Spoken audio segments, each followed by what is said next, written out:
ও মিয়া, তুমি যে এক বেড়ি ঘরে রাইকা কত বেড়ির সাথে কথা বলো এটা তো সবাই জানে। সমাজে জিনা ভরে গেছে, পরকিয়া ভরে গেছে। দ্বিতীয় বিয়ের কথা বললেই হুজুর ভালো না। আমার মা বোনেরা কষ্ট পাবে, আস্তাগফিরুল্লাহ। ও প্রিয় মা, প্রিয় বোন, কষ্ট নিয়েন না, কষ্ট নিয়েন না। আপনাদের সাথে যারা ইনসাফ করতে পারে না, আমরা তাদেরকে দ্বিতীয় বিবাহের কথা বলছি না। কথা ভালোভাবে বুঝলেন। যে বোনদের সাথে একজনের সাথে ইনসাফ করতে পারে না, তাদের কাছে, ওই ছেলে ওই যুবকের কাছে আমরা দুই বিয়ে করতে বলতেছি না, উৎসাহ দিচ্ছি না। তো আমাদের বক্তব্যটা বুঝবার চেষ্টা করেন। যে সমাজে পরকীয়ার অভাব নাই, হাই রে বাপরে বাপ, স্কুলের শিক্ষক শিক্ষিকা নিজের বউ রাইখা পছন্দ হইলেই পরকীয়া ঘটতেছে। আল্লাহ মাফ করুক, আমার শিক্ষক শিক্ষিকারা কষ্ট পাবেন কথাগুলো শুনলে, মাফ করবেন আমাকে। সবাই আপনারা এমন আমি বলছি না।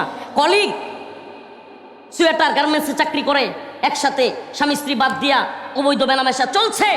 বিভিন্ন কোম্পানিতে, বিভিন্ন চাকরিতে, বিভিন্ন জায়গায় অবাধে পরকীয়া চলছে, নাউজুবিল্লাহ। এদেশের নাটক সিনেমাগুলোতে পরকীয়াকে প্রমোট করা হচ্ছে। বাচ্চাকে স্কুলে দিয়ে দিছে, মাও দিছে, আরেক পুরুষও আসছে বাচ্চারে নিয়ে। এবার দুজন বাইরে বসে থাকে, আর কি করবে? খুঁজতে আসতে এইভাবেই প্রেম, আস্তে আস্তে এইভাবেই সম্পর্ক। আরে ভাই আর বলিয়েন না, আপনার ভাই তো আমার সময় দেয় না। আস্তে আস্তে শুরু হয় যে তাইলে আপনি কিছু সময় দেন।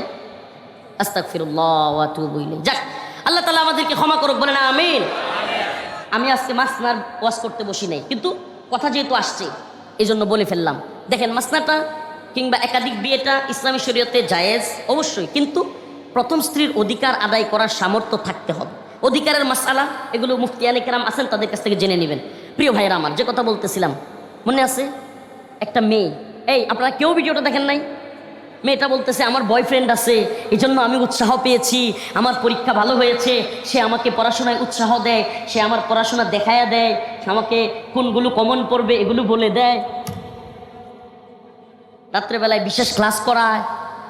তো বলছে, ভিডিওটা দেখছেন কি না? এরপরে বলতেছে যে আমার আব্বু আম্মু সেগুলো জানে। আমার আব্বু আম্মু, আমি কি বাড়ায়া বলতেছি? প্লিজ যারা দেখছেন বলবেন, বাড়ায়া বলতেছি? প্রিয় ভাইরা আমার, একই সময়ে একই এসএসসি পরীক্ষার পরে আরেকটা ভিডিও আলোচিত হয়েছে, একই রকম ঘটনা মিডিয়ায় এসেছে। সেটা কি? একটা মেয়ে বলতেছে আমার ইচ্ছে ছিল না বিয়ে করার, কিন্তু বাবা মার চাপে আমাকে বিয়েটা করতে হয়। আমার বিয়ে করার ইচ্ছে ছিল না, বিয়েটা হলো, কিন্তু আমাকে ডিভোর্স দিয়ে দিয়েছে আমার স্বামী। আমার ডিভোর্স হওয়ার কারণে আমি ভালো পরীক্ষা দিতে পারি নাই, আমি বিয়েতে রাজি ছিলাম না। একটু খেয়াল করেন, এই দাজ্জালি মিডিয়া, এই ভারত নিয়ন্ত্রিত রয়ের দালাল বাংলাদেশি মিডিয়ার চক্রান্তটা একটু খেয়াল করেন। একটা মেয়ে বয়ফ্রেন্ডের কারণে পরীক্ষায় ভালো রেজাল্ট করতেছে, আরেকটা মেয়ে স্বামী ডিভোর্স দিয়ে দিয়েছে, এজন্য সে পরীক্ষায় ভালো করতে পারে নাই। এই সমাজকে এই দাজ্জালি মিডিয়া, তাগুতি মিডিয়া মেসেজ দিতে চায়, তোমরা অল্প বয়সে বিয়ে করিও না, জিনা করতে থাকো, বয়ফ্রেন্ডের সাথে এই লিভ টুগেদার করতে থাকো, এটা খুব ভালো কাজ। এত ব্রেইনও ভালো থাকে, হোটেলে খাওয়াও ভালো হয়, পড়াশোনাও ভালো হয়। নাউজুবিল্লাহ, নাউজুবিল্লাহ। আপনারা বুঝছেন এই মেসেজটা? ও প্রিয় মুসলিম উম্মা, আপনারা রিসেন্ট এই অল্প কয়েকদিন আগে, যেহেতু আমাদের প্রোগ্রামে আলহামদুলিল্লাহ একটা খুশির বিষয়, ভালো লাগার বিষয়, আমি যেই প্রোগ্রামগুলোতে যাই হাজার হাজার যুবক পাই। তাকায় দেখেন, আপনারা তাকায় দেখেন, বেশিরভাগ পাবেন 40-এর নিচে। এরা আমাদেরকে ভালোবাসে, এরা আমাদের কথা শুনতে চায়। এই জেনজি, এই নতুন প্রজন্মকে এই কুফফাররা কাজে লাগাইতে চায়, এই কুফফাররা নিজেদের এজেন্ডা বাস্তবায়ন করতে চায়। বাংলাদেশেও ঢুকে গেছে।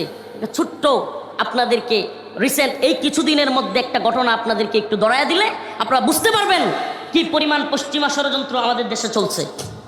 ভারতীয় ষড়যন্ত্র এখনো আমাদের ভিতরে চলছে। এই কিছুদিন আগে এসএসসি পরীক্ষা গিয়েছে, পরীক্ষার রেজাল্ট বাইর হয়েছে। আসো কেউ এখানে পরীক্ষার্থী?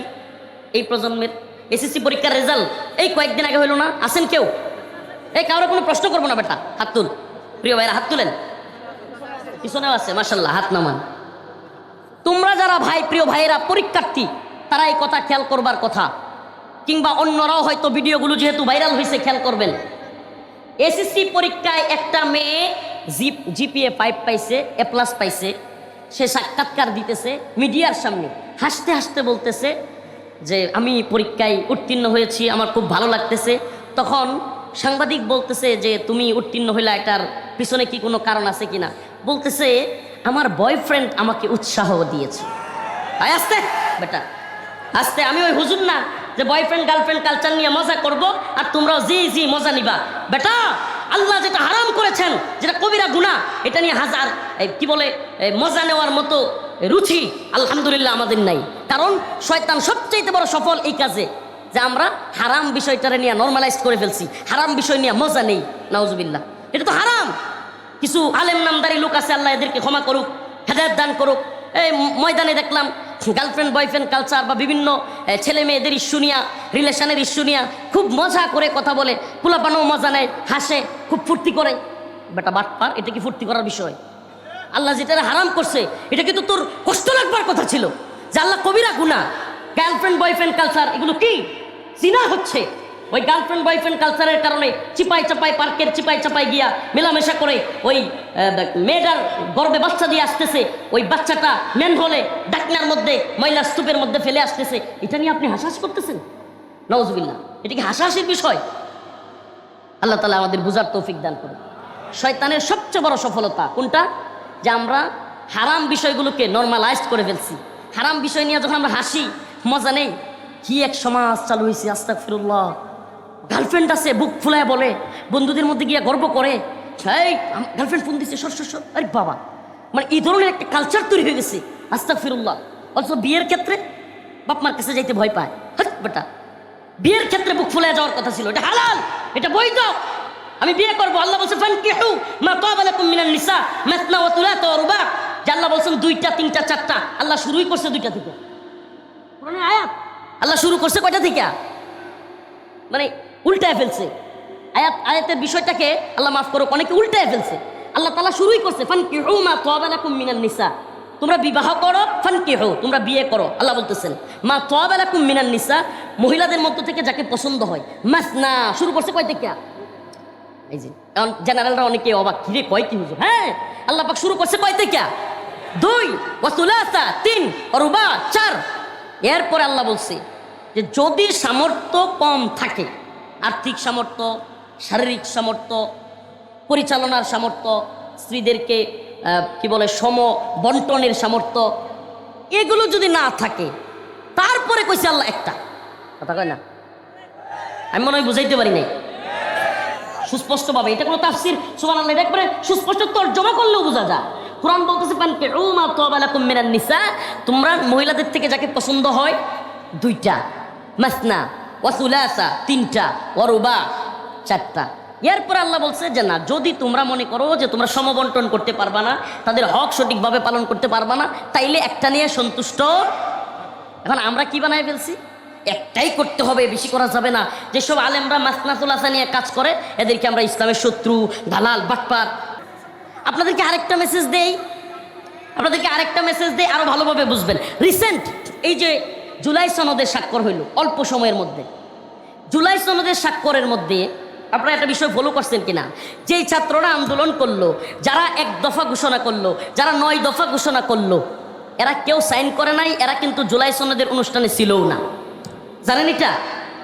এবার আসেন ওই জুলাই সনদ অনুষ্ঠানে আমাদের প্রধান উপদেষ্টা ডক্টর মোহাম্মদ ইউনূসের সবচেয়ে কাছে কে ছিল? ভিডিওগুলো একটু দেখবেন, আমি দেখছি তারপরে বলতেছি, যাই না শুনে। ওই ভিডিওতে দেখবেন এমন একজন লোক ছিল যিনি কিনা বিএনপির মহাসচিব না, যিনি কিনা জামাতের সেক্রেটারি জেনারেল না, জামাতের আমির না, যিনি কিনা বিএনপির কোনো বড় নেতা না, এদেশের বড় বড় দলগুলোর কোনো লিডার না, যার দলের কোনো কর্মী পাওয়া যায় না, খালি একলা একটা চিল্লায়, সেই দলের একজন নেতা, নাম হলো জুনাইদ সাকি। দেখবেন ভিডিওগুলো দেখবেন, আপনারা তো এগুলো খেয়াল করেন না, আমাদের তো খেয়াল করতে হয়। আল্লাহ মাফ করুক, আমরা তো এই উম্মার দায়ী, নিজেদেরকে দায়ী হিসেবে পরিচয় দেই। আমরা সব কিছু অবজারভেশন করি, খেয়াল করি, কিরে কি থেকে কি হচ্ছে, কাহিনী কি। জুনাইদ সাকির মতো ব্যক্তি এত গুরুত্বপূর্ণ জায়গায়, হেফাজতের বড় কোনো আমির নাই, হেফাজতের এদেশের এত বড় দলগুলোর বিএনপির কোনো পরিচিত মুখ প্রধান উপদেষ্টার কাছে নাই, জামাতের সেক্রেটারি জেনারেল কাছে নাই, জুনাইদ সাকি সব অনুষ্ঠানে খুব কাছে। আমাদের বুঝতে বাকি থাকে না সমকামিতা, বলৎকার যেটাকে বলে, এই বদমাশগুলো চিল্লায় সমকামিতা, ছেলে ছেলে সম্পর্ক, মেয়ে মেয়ে বিয়ে, ছেলে ছেলে বিয়ে, এই পশ্চিমা এই অসভ্য জানোয়ারদের কালচার বাংলাদেশে যারা প্রমোট করতে চায়, এই জুনায়েদ সাকিরা প্রধান উপদেষ্টার খুব কাছাকাছি থাকতে পারে। আপনারা বুঝছেন? তার মানে আমেরিকাকে যারা খুশি করতে পারবে, পশ্চিমকে যারা খুশি করতে পারবে, এরাই এই সমস্ত ক্ষমতার খুব কাছাকাছি থাকতে পারবে। খুশি না হইলে ক্ষমতার কাছাকাছি যাওয়া যাবে না। এখন আল্লাহ ক্ষমা করুক, এজন্য আমাদের তথাকথিত ইসলামিক দল, আমি গণতান্ত্রিক কোনো দলকে ইসলামিক দল বলতে বিশ্বাসই করি না, এবং ইসলামিক কোনো গণতান্ত্রিক দল হইতেই পারে না, কিন্তু তবুও যারা ইসলামিক গণতান্ত্রিক দল দাবি করে তারা দেখবেন তখন আস্তে আস্তে যখন বুঝে পশ্চিমারা তো এই ইসলাম চায় না, তারা তো ফান্ডামেন্টালিস্ট বলে, মৌলবাদ বলে, জঙ্গিবাদ বলে, তাইলে কি করা যায়? আস্তে আস্তে ইসলাম থেকে যতটুকু বের হওয়া যায়, নাম দেয় ইসলামী রাজনীতির, কিন্তু আস্তে আস্তে পশ্চিমা এবং ভারতকে খুশি করতে ইসলামের রাজনীতি থেকে সরে আসা লাগে। আমি দলগুলোর নাম নিচ্ছি না, কথা কি সত্য না মিথ্যা? অযথা আমার সাথে তাল মিলাবেন না। এই পশ্চিমাদের ভারতকে খুশি করতে গিয়া এদেশের ইসলামিক দলগুলো মটারের চিন্তা চেতনার দিকে যেতে হয়। আল্লাহ আমাদেরকে ক্ষমা করুক। এজন্য আজকের আয়াতে কারিমা তিলাওয়াত করেছি। ও মুসলমান ইমানদার, খুব সজাগ থাকবেন। জীবনে কোনোদিন হাসিনার সময়ও কল্পনা করছেন যে একটা যুবক নর্থ সাউথ ইউনিভার্সিটিতে পায়ের নিচে কোরআন ছিঁড়ে পায়ের নিচে ফেলে কোরআনকে অবমাননা করবে, ফেসবুকে নিজে ভিডিও করে আপলোড করবে? জীবনে কোনোদিন কল্পনা করছেন? কল্পনা করছেন? কিন্তু বাংলাদেশে এটা ঘটছে কি ঘটে নাই? দিনে দুপুরে নর্থ সাউথ ইউনিভার্সিটির মতো একটা এত বড় বিশ্ববিদ্যালয়ে আল্লাহর কোরআন, যে কোরআনের কারণে আজকে তাফসির মাহফিল, যে কোরআনের কারণে রফিকুল ইসলাম মাদানী বাক্তা, যে কোরআনে বিশ্বাস করবার কারণে, ঈমান আনবার কারণে আমি জান্নাতে যাব, যে কোরআনের সূরা পড়ে আমাকে নামাজ পড়তে হয়, যে কোরআন আল্লাহর কালাম, সেই কালামুল্লাহকে ছিঁড়ে ছিঁড়ে পায়ের নিচে রাখছে। এবং শুধু পায়ের নিচে রাখে নাই, সেই ভিডিও করে আপলোড করছে নরওয়ে, ডেনমার্ক, সুইডেনে। কোরআন অবমাননা হইলে আমরা বাংলাদেশের মুসলমান রাজপথে নাইমা যায়। কিন্তু আপনারা কি লক্ষ্য করছেন এই নর্থ সাউথ ইউনিভার্সিটির ইস্যুটা এত গরম হয় নাই? বলতে পারেন আপনারা? বিদেশে হইলেও যতটুকু গরম হয় বাংলাদেশে এতটুকু গরম হয়। এখন তো নাম বলতেই হচ্ছে, না বলেন উপায় নাই, কারণ মুসলিম উম্মাহকে জানাইতে হবে আমাদেরকে। বাংলাদেশ জামাত ইসলামী ওনারা 2 থেকে 3 দিন পরে কোরআন অবমাননার বিরুদ্ধে বিবৃতি দিয়েছেন। আর আরো বৃহৎ দল বিএনপি, তারা বিবৃতি দেওয়ার প্রয়োজনীয়তাই মনে করেন নাই। এই শুনেন মুসলমান, নিজের পক্ষে গেলে হ্যাঁ আর বিপক্ষে গেলে সব, এটা করবেন না। আমরা কোনো দলের দালালি করি না, আল্লাহর গোলামি করি, আল্লাহর কোরআনের গোলামি করি, আল্লাহর জন্য গোলামি করবার চেষ্টা করি। এজন্য কাউকে রাগ ঠাক রাইকা কথা বলি না, কখনোই বলি নাই। আস্তাগফিরুল্লাহ। আমার মনে হয় কি জানেন, আমি সব সরকারের বিরোধী লোক। কেন জানেন? আমি মনে হয় জীবনে কোনো সরকার আসলে সরকারের পক্ষে যেতে পারবো না। কারণও আছে, কারণ কোনো সরকারই প্রকৃত ইসলামপন্থী সরকারও না। যতদিন ইসলামপন্থী সরকার না আসবে, প্রকৃত ইসলামপন্থী, ততদিন আমরা কোনো সরকারের পক্ষেও থাকতে পারবো না। এই জন্য যদি আমাদেরকে বলেন হুজুর আগেও চিল্লাইছেন, সরকারের বিরোধিতা করছেন, হাসিনারে খেদায়া আরেকজনকে বসাইছেন, এখনো বিরোধিতা করেন, আমরা বলি ভাই আপনারা আমাদের কনসেপ্ট বোঝার চেষ্টা করেন। আমরা হাসিনার, আওয়ামী লীগের যে কারণে বিরোধিতা করেছি সেটা কি ছিল?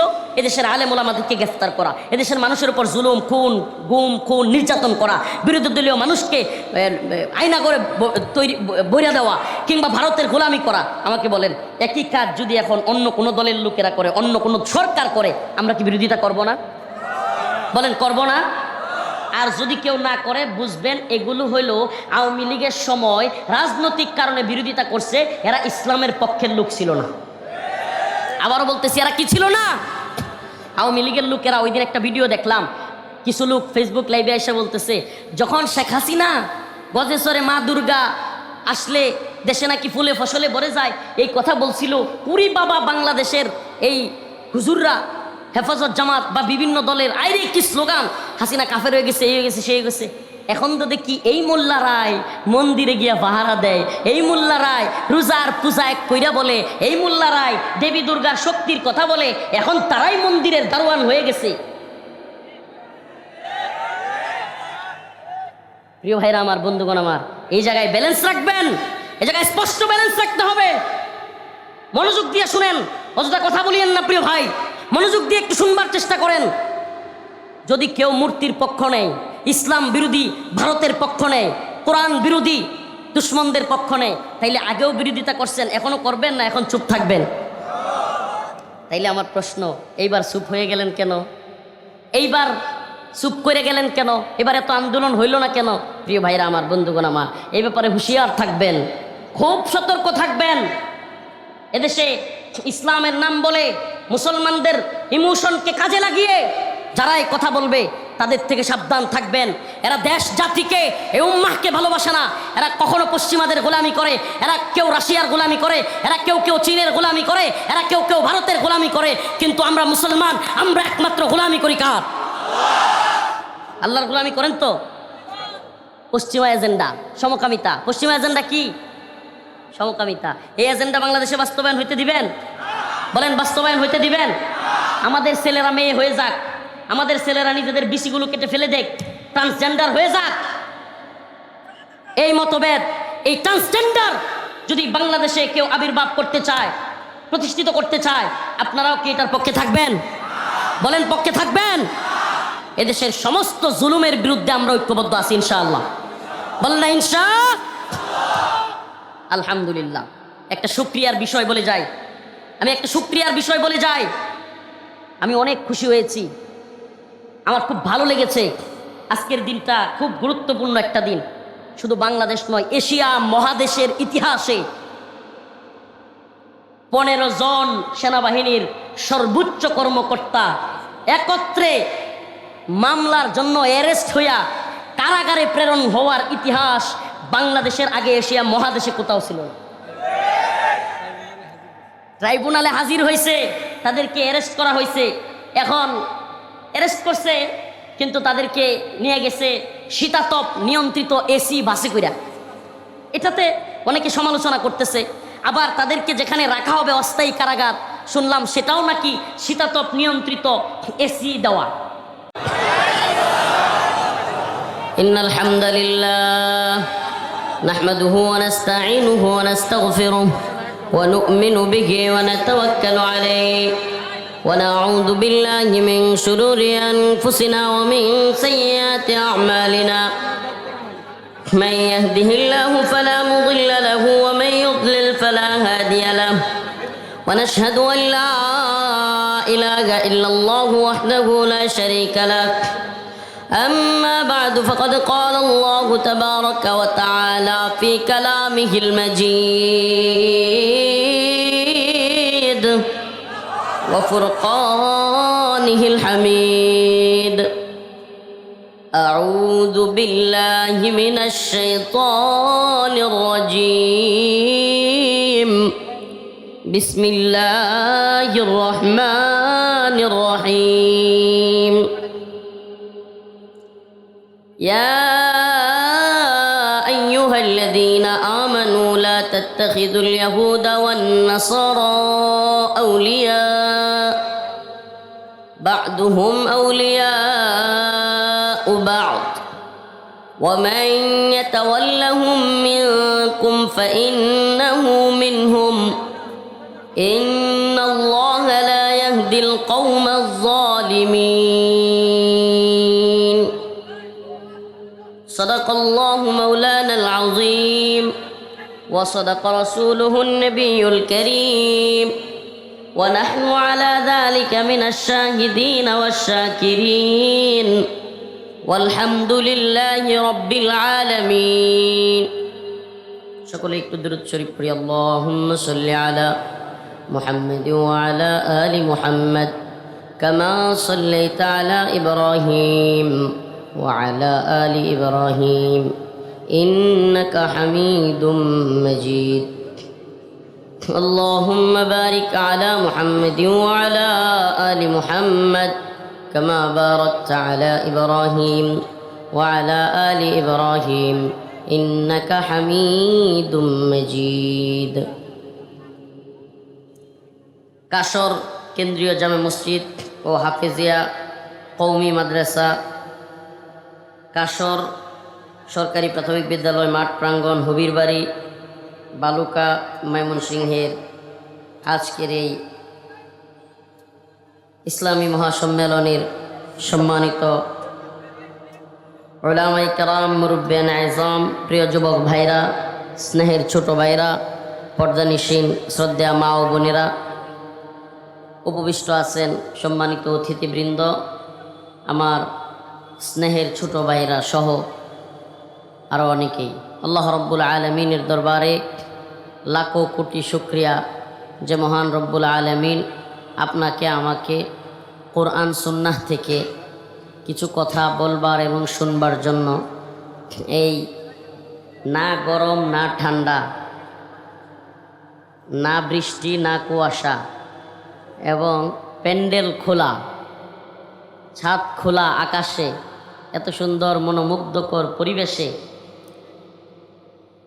আল্লাহ পাক এই সুন্দর আয়োজন করবার তৌফিক দান করেছেন। সেজন্য অন্তরের অন্তঃস্থল থেকে কালিমাতুশ শুকুর আদায় করে বলি আলহামদুলিল্লাহ। আসলে এই মজমাগুলো দেখলে খুব ভালো লাগে। কেন ভালো লাগে? কারণ বিগত সময়গুলোতে এত সুন্দর আয়োজন করতে গেলে এইভাবে স্কুল প্রাঙ্গণে হাজার হাজার জনতার সমাবেশ, ইসলামিক প্রোগ্রাম করতে গেলে, বিশেষ করে যদি আমাদের নাম দেওয়া হইতো, হায় হায়। আমি একটা মজার ঘটনা বলি। আমি যেখানেই যাব, আমার সাথে ওই সময়ে পুলিশের খুব ভালো সম্পর্ক ছিল। আমার আগে পুলিশ গিয়া বসে থাকতো, মানে আমরা যাওয়ার আগেই ওখানে গিয়া পুলিশ অপেক্ষা করতো। মাঝে মাঝে রাস্তা থেকে ফিরাইয়া দিত, মাঝে মাঝে আরও আগেই ফোন দিয়া ওসি সাহেব বলতো, হুজুর আপনার আসার দরকার নাই, বয়ান যা করার আমরাই করব। বলতো হুজুর আপনাদের আসার দরকার নাই, আলোচনা যা হওয়ার সব হয়ে গেছে, আমরা প্যান্ডেল ট্যান্ডেল মাইক টাইক সব বন্ধ করে দিছি, আপনার আর আসার দরকার নেই। তো আলহামদুলিল্লাহ, আল্লাহ পাক সুবহানাল্লাহ, ফালা তাহসাবান্নাল্লাহা গাফিলান আম্মা ইয়ামালুজ জালিমুন, যে আল্লাহ তাআলা জালেমদের ব্যাপারে বলছেন যে হে জালিম সম্প্রদায়, তোমাদের জুলুমের ব্যাপারে আল্লাহকে গাফেল মনে করিও না। সুবহানাল্লাহ, আল্লাহ কি না? গাফেল না। আল্লাহ তাআলা সমস্ত জালিমদের ব্যাপারে জানেন। আল্লাহ আলিম, আল্লাহ সামিউ, আল্লাহ বাসির, তিনি জানেন সব কিছু। তিনি সামিউ, তিনি শুনেন সব কিছু। তিনি বাসির, তিনি দেখেন সব কিছু। সুবহানাল্লাহ। এই দুনিয়ার ক্ষমতার অহংকার, এই দুনিয়ায় যত দাম্ভিক মানুষ আছে, আল্লাহ তাআলা প্রত্যেককেই ধরেন, ছাড় দেন, কিন্তু ছেড়ে দেন না। একটা সময় গিয়া পাকড়াও করেন, একটা সময় গিয়া কি করেন? কুলিল্লাহুম্মা মালিকাল মুলক তুতিল মুলকা মান তাশা ওয়া তানজিউল মুলকা মিম্মান তাশা ওয়া তুইজ্জু মান তাশা ওয়া তুযিল্লু মান তাশা বিয়াদিকাল খায়র ইন্নাকা আলা কুল্লি শাইইন কাদির। আল্লাহ রাব্বুল আলামিন বলেন, হে নবী আপনি বলে দেন, কুলিল্লাহুম্মা মালিকাল মুলক, এই সমস্ত মুলুকের সমস্ত ক্ষমতার মালিক একমাত্র কে? হাজারো জনতা, বাম দিক থেকে আওয়াজ হয় নাই। তাবারাকাল্লাযী বিয়াদিহিল মুলক ওয়া হুয়া আলা কুল্লি শাইইন কাদির। সমস্ত শাইয়ের মালিক, সমস্ত মুলুকের মালিক কে? সুবহানাল্লাহ। আল্লাহ বলেন, তুতিল মুলকা মান তাশা, আমি যাকে ইচ্ছে হয় ক্ষমতা দেই। সুবহানাল্লাহ। তার মানে আল্লাহর ইচ্ছার বিরুদ্ধে গিয়া ক্ষমতা পাওয়ারও সম্ভাবনা নেই। তাইলে আল্লাহ এটা কেন করেন? জালিমদেরকেও আল্লাহ ক্ষমতা দেন মাঝে মাঝে। কেন? কারণ হলো ওই জনপদের মানুষ জুলুমের মধ্যে জড়ায়া যায়, আল্লাহ নাফরমানিতে জড়ায়া যায়। এজন্য আল্লাহ পাক ওই জনপদের, ওই সম্প্রদায়ের মানুষকে শিক্ষা দেওয়ার জন্য হাসিনার মতো জালিমদেরকে ক্ষমতা দেয়। এখনো যদি শিক্ষা না হয়, নতুন করে কেউ দাম্ভিক আর অহংকারী হয়ে যান, তাইলে মনে রাখবেন আল্লাহ মাফ করুক, আবারও কিন্তু আমাদেরকে আল্লাহ পাক জালেম শাসক আমাদের উপর চাপাইয়া দিবেন। আল্লাহ বলছেন, ইন্নাল্লাহা লা ইউগাইয়িরু মা বিকাউমিন হাত্তা ইউগাইয়িরু মা বিআনফুসিহিম। আল্লাহ ততক্ষণ কোনো কওমকে, কোনো জাতিকে পরিবর্তন করেন না যতক্ষণ না সেই জাতি নিজেরা পরিবর্তন হয়। সুবহানাল্লাহ। তাইলে আমাদের আগে পরিবর্তন হইতে হবে, আমাদেরকে আগে ভালো হইতে হবে, অবশ্যই আমাদের মধ্যে পরিবর্তন আনতে হবে। আমি এই জন্য প্রায় প্রোগ্রামেই বলে থাকি, সর্বপ্রথম যে আওয়াজটা তুলি, সমস্ত ক্ষমতার মালিক কে? আল্লাহ। সমস্ত ক্ষমতার উৎস জনগণ। হ্যাঁ, সমস্ত ক্ষমতার মালিক জনগণ। সমস্ত ক্ষমতার মালিক কে? আল্লাহ। আল্লাহর ক্ষমতায় বিশ্বাস করতে হবে। আল্লাহর ক্ষমতায় বিশ্বাস করতে হবে। বলতে হবে যে আমি যা করি, যা কাজ করি, যা দেখি, যত কিছু করি সব আল্লাহ দেখেন, শুনেন, উনি জানেন। অতএব বিচার দিবসে অবশ্যই আমাকে তার সামনে দাঁড়াইতে হবে। আমি যদি সেই চিন্তা করি, সেই ভয় করি, ইনশাআল্লাহ আল্লাহ পাক আমাদের উপর কখনো জালিম শাসক দিবেন না। কোরআনে আসছে, আল্লাহ পাক বলেন ওয়া কুল্লুহুম আতিহি ইয়াউমাল কিয়ামাতি ফারদা। সকলকে, প্রত্যেক মানুষকে, কুল্লুহুম আতিহি ইয়াউমাল কিয়ামাতি ফারদা, এক এক করে আল্লাহর সামনে দণ্ডায়মান হইতে হবে। হে শাহাবুদ্দিনের ছেলে রফিকুল ইসলাম, হে অমুকের ছেলে তমুক, প্রত্যেককে আল্লাহ পাক এভাবে এক এক করে কুল্লুহুম আতিহি ইয়াউমাল কিয়ামাতি ফারদা, এক এক করে আল্লাহ পাক জিজ্ঞেস করবেন। আর আল্লাহর কাছ থেকে প্রত্যেকটা বিষয়ের হিসাব না দিয়ে, জবাব না দিয়ে কেউ এদিক সেদিক যেতে পারবে? এই ভয় আছে তো আমাদের মধ্যে। সেই রব্বুল আলামিন বলেছেন তুতিল মুলকা মান তাশা, আমি ক্ষমতা দেই, আমি ক্ষমতা দেই। পৃথিবীর কারো ক্ষমতা নাই নিজে ক্ষমতাসীন হবে। আল্লাহ বলেন আমি দেই। ওয়াতানজিউল মুলকা মিম্মান তাশা, আল্লাহ বলেন আবার আমার যখন মনে চায় আমি ক্ষমতা কেড়ে নেই, পালা যাইতে বাধ্য করি। বলেন, একটু বিবেক কাটায়া চিন্তা কইরা বলেন, বাংলাদেশের ইতিহাসে ৭১-এর পরে, বাংলাদেশ স্বাধীন হওয়ার পরে, যদিও এই স্বাধীনতার নামে আবারও সেই ভারতের গোলামিতেই আবদ্ধ হওয়া লাগছে, পাকিস্তানের গোলামি থেকে মুক্ত হইয়া ৭১-এর পরে ভারতের গোলামিতে দেশ আবদ্ধ হয়েছে। ভারত যা বলছে, আমি শুধু আওয়ামী লীগকে এই ব্যাপারে বলি না, অন্য দলগুলো যারা এই পর্যন্ত যত ক্ষমতায় পালাবদল হয়েছে, এদের কেউ ভারতের কথার বাহিরে যাইতে পারে নাই। ভারত যা বলছে, ভারত যা বলছে তাই এই জনপদে ঘটছে, এই জনপদে হয়েছে। ২৪-এর পরে, ৫ই আগস্টের পরে আলহামদুলিল্লাহ ভারতীয় আধিপত্য কিছুটা হলেও কমছে, কিন্তু পুরাপুরি কমে নাই। ইন্নাল্লাযীনা আমানু ওয়া আমিলুস সালিহাত কানাত লাহুম জান্নাতুল ফিরদাউসি নুজুলা। আল্লাহ রাব্বুল আলামিন বলেন, যে ব্যক্তি ঈমানদার এবং নেক আমল করেছে সে যাবে জান্নাতে। সে কোথায় যাবে? ইন্নাল্লাযীনা কাফারু মিন আহলিল কিতাব ওয়াল মুশরিকিনা ফি নারি জাহান্নাম। কে বলেন? বলেন না, কে বলেন? ব্যক্তি রফিকুল ইসলাম মাদানির কোনো নিজস্ব কোনো বক্তব্য নাই। আল্লাহর কোরআন বলে যে ঈমানদার নেক আমল করবে সে যাবে কোথায়? আর যে কাফের কুফরি করবে, আল্লাহর সাথে শরীক করবে, সে কোথায় যাবে?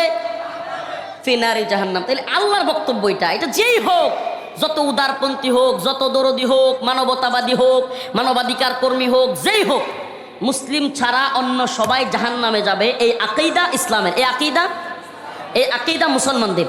কোনো ব্যক্তি সে যেই হোক যদি এই আকীদা লালন করে যে অমুসলিম হইলেও জান্নাতে যাইতে পারে, আল্লাহর ক্ষমা পাইতে পারে, তাইলে সেই ব্যক্তির আকীদা ভুল, সে ইসলামে প্রবেশ করতে পারে নাই, সেও ইসলামের মধ্যে না থাইকা কুফরের মধ্যে ঢুকে গেছে। এবার আসেন বাংলাদেশের হাওয়াল, যেটা নিয়ে আমি একটু বলতে চাচ্ছিলাম। আজকের আলোচনার বিষয় এটা। কোরআনের যে আয়াতে কারিমা তিলাওয়াত করেছি, আপনারা মনে করিয়েন না হুজুর বিচ্ছিন্ন কথা বলতেছে। ইয়া আইয়ুহাল্লাযীনা আমানু লা তাত্তাখিযুল ইয়াহুদা ওয়ান নাসারা আউলিয়া